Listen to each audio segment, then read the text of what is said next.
रोहा तालुक्यात रविवार दिनांक 19 ऑक्टोबर रोजी उशिरा रात्री घडलेल्या घटनेनं परिसरात एकच खळबळ उडाली।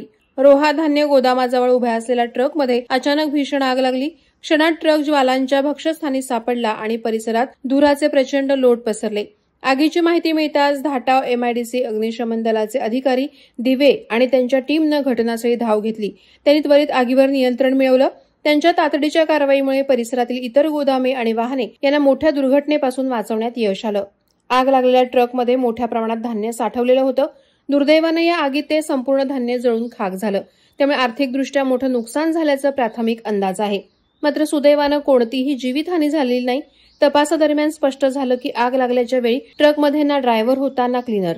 त्यामुळे या भीषण आगीचं कारण नेमके काय हे अद्याप स्पष्ट झालेलं नाही। प्राथमिक तपासात तांत्रिक बिघाडामुळे ही दुर्घटना घडल्याचा अंदाज वर्तवण्यात येत आहे।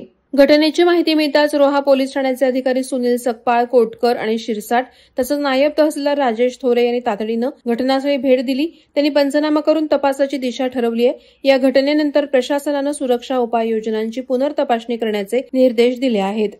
वादळवारा लाईव्हसाठी अमोल कुमार जैन, रायगड। नवी मुंबई व रायगड जिल्ह्यातील ताज्या बातम्या आणि घडामोडींसाठी सबस्क्राईब करा वादळवारा लाईव्ह चॅनल आणि दाबा बेल आयकॉन।